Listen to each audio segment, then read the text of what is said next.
Interdependence Day by Pete Molyneux. And Pete has worked with AFRI for many years on global citizenship education. Pete lives in Galway. He's a writer and educator. He teaches global issues through drama and poetry, as we'll hear.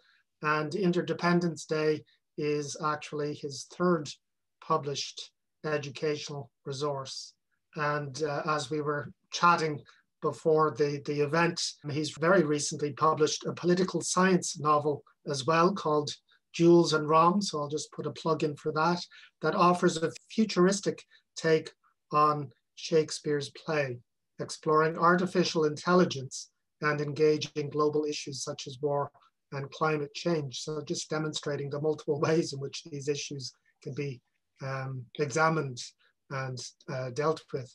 So Interdependence Day itself teaches the Sustainable Development Goals, the 17 Sustainable Development Goals through drama, and includes 8 projects that are relevant to multiple age groups. So I'll let Pete say a little bit more about Interdependence Day, and we should have some time for comments and questions as well before we move on.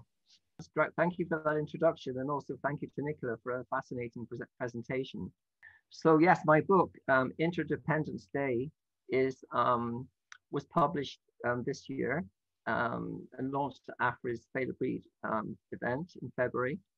And although it was written last year during lockdown, it represents around over 30 years of teaching experience, working in primary and secondary schools, and also in youth theatres, and working with adults. I used to be a secondary teacher once upon a time. I also draw on talking to teachers and knowing their comments and their thoughts, and especially their attitude to global issues, and also to working with drama and some of the challenges. And I hope to address some of those today now. So the interdependent. What I'll do is I'm just going to read from the back cover, just as a short introduction to the book, and I'll maybe talk for 10, 15 minutes, and then leave some opportunity for questions afterwards. So Interdependence Day, teaching the Sustainable Development Goals through drama for all ages, is an innovative and imaginative resource. The themes and issues explored are global in reach, but will suit the Irish primary and secondary school curriculums. It offers 8 projects that are relevant and appropriate to all ages, from children as young as 4 through to older teenagers. The overarching aim is to encourage a whole school approach to global citizenship education as advocated by Worldwide Global Schools and Irish Aid. In primary school, it should be a natural fit. And at secondary level, the intention is to bring on board all teachers in all subject areas, offering engagement with history, geography, science and technology, ecology, ethics and religion, business and economics, politics and society, art, dance and movement, mathematics, even home economics. And I'll talk about that in a moment. So, why drama? The first question might be why explore the Sustainable Development Goals through drama? Well, the main thing about drama is it's an experiential way of learning. The teacher doesn't come into the classroom with a body of knowledge ready to impart this to the children so they can become as wise as the teacher.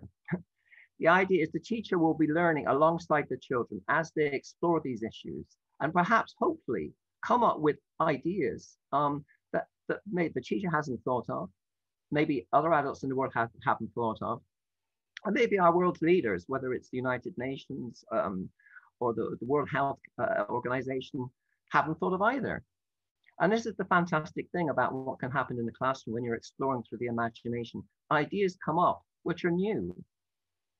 The teacher themselves can be excited and stimulated and amazed by what comes up. So drama is the portal, and But it very, very soon leads into follow-up work where we extend into the whole curriculum.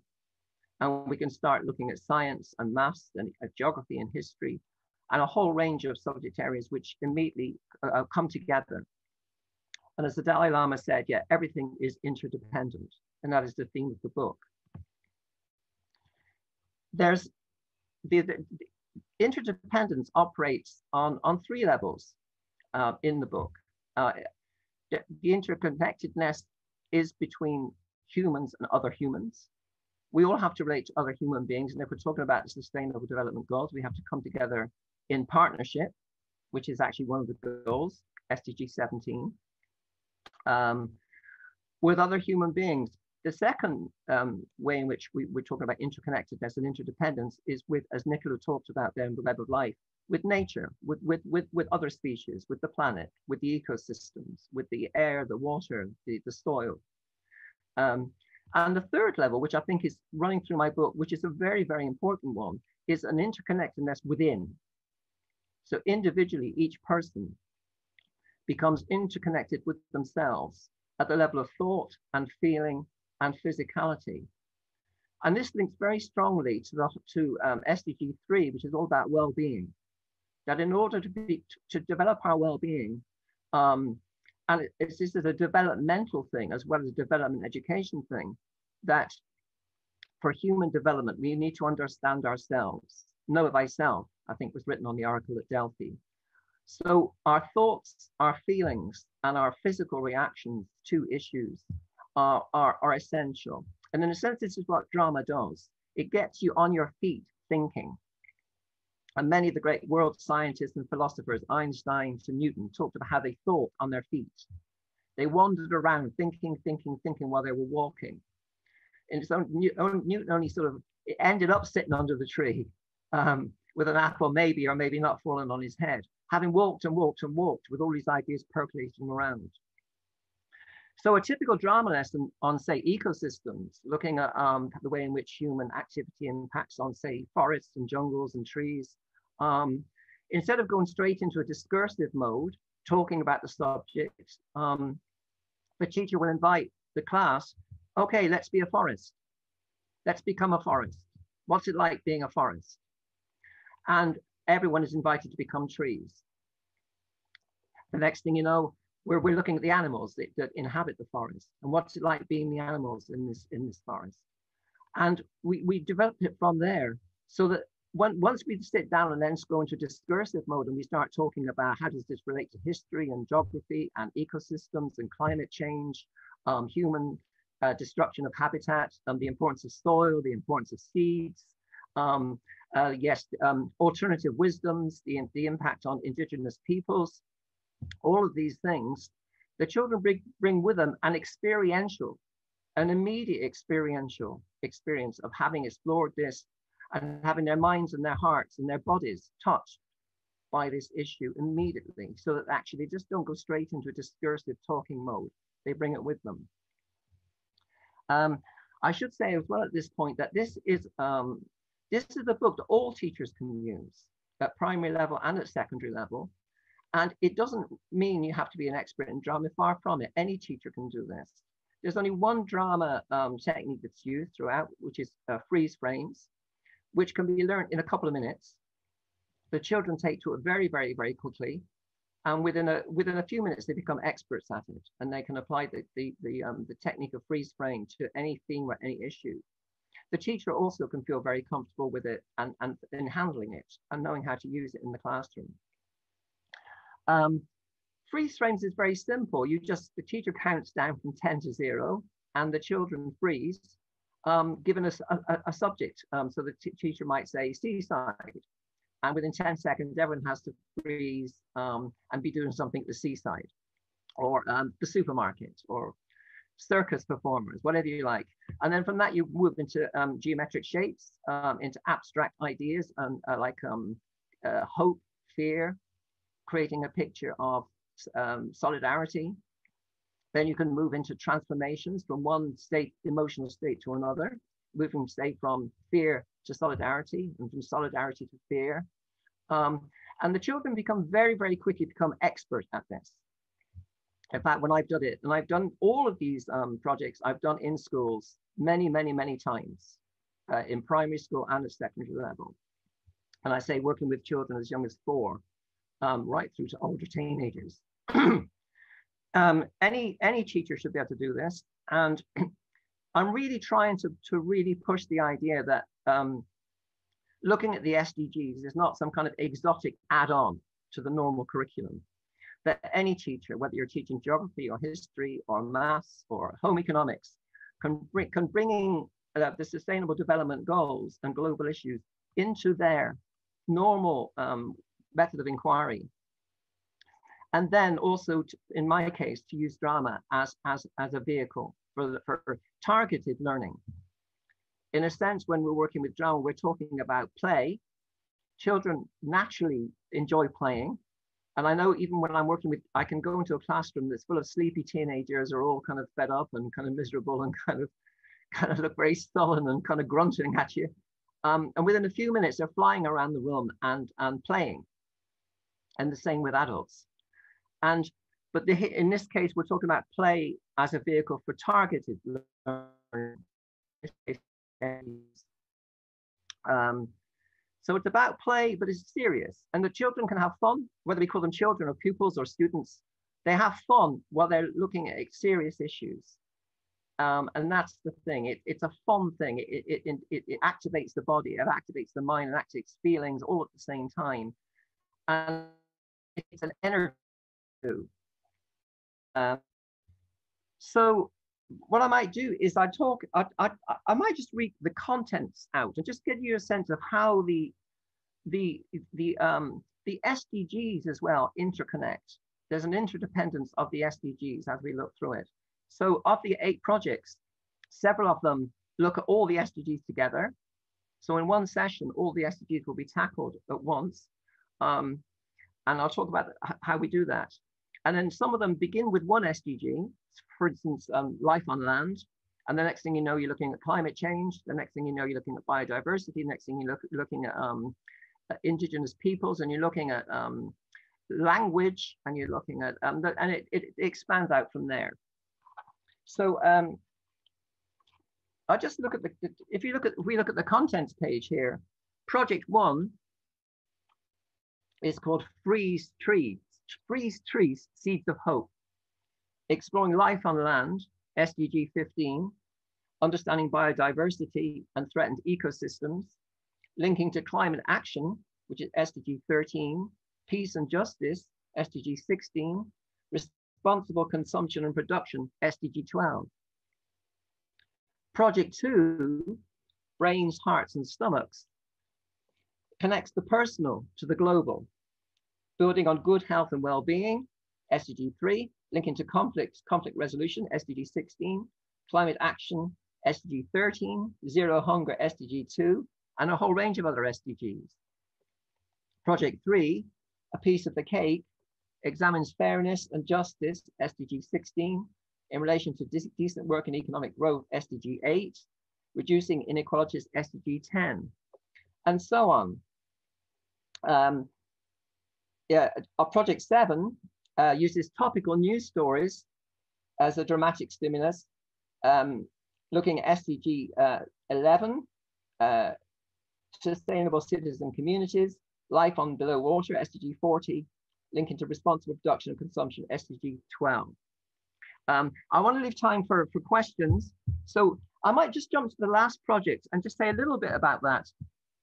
The final project, project 8, is something I've done in a lot of contexts in schools, and we're working with groups of all ages. And the final project is called Interdependence Day, and it's an alternative take, if you like, on the science fiction movie Independence Day. The scenario is that the teacher tells the class that some visitors have arrived from another galaxy. They've traveled a long way. They're hovering above the Earth, and they're looking down at us. They've seen the way we behave. They're not mad about the way we behave, and they're saying, well, if we don't actually get our act together and do something quickly, they're going to land and take over as the main species, and we'll be reduced to a subservient secondary species. And unless we can prove that we are able to actually fulfill these goals. So within the space of a lesson, the children are invited to prove that they actually have what it takes to understand themselves, to understand the issues, and to demonstrate it, and to buy time, if you like. So these visitors, and although it is a kind of a story, I can tell you that the visitors do give them time at the end. And then it gives them more time to go away then and explore the SDGs in more depth. It's one of the things, the question that comes up in these sessions is like, why can't we just shoot them down, like in the movie? And of course, the idea is, no, we're offering a different kind of response to show our partnership, our interdependence, our solidarity. Instead of running around with guns to fight off these aliens, we're going to prove that we are worth it, that we actually are. As a species, we're able. And I just was going to say the final thing in relation to what Niamh was asking about primary schools and younger children. Several of these projects begin with infants, age 4, and I've done this work. For instance, one invites children age 4 to become trees. It's very simple. You just ask everyone to freeze and be a tree. And you immediately have a classroom full of trees. The next thing we do is invite all the children to become animals. And next thing we have is a forest full of animals. And the animals relate to the trees, and the trees relate to the animals. And then we go into the animal stories. There's a story where there's a storm, all the trees are blown down. Maybe it's an extreme weather event caused by climate change. And then the children become seeds, and they regrow, and they become a new forest. The future are invited into a conference where they sit and talk about the great storm and what happened and their memories. And we have wisdom passed down. What do we learn from it? The children are invited to talk in animal voices, and they talk in their voices, and the teacher has access to like a translation button where they are able to translate what the children are saying into normal human language, whether it's English or Irish or any other language. But when I've done this in the classroom, the children of all ages, and I'm talking about transition years to older teenagers, are dying to speak in these animal language and trying to communicate what they're feeling. And then in the follow-up work, when we talk about the writing, children are invited to write down their thoughts as an animal. And they write poems, and they talk about their habitat and how they move and how they live. And they talk about what's changing in their habitat. And we might talk about, storms, fires, chainsaws. What would your animals say if it was invited to speak at the United Nations? If the human beings took a break, as Joe said, we should invite some animals to the next AFRI event. What if the United Nations just said, well, look, let's just shut up for a minute and let the animals speak. And we give an orangutan the platform to talk.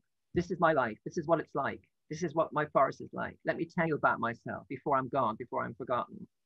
And the children are invited into this mindset and to write from this point of view. So, and then as we progress, children, yes, as I say, children as young as 4 can come in at that level, and then later on we can take gradual steps up.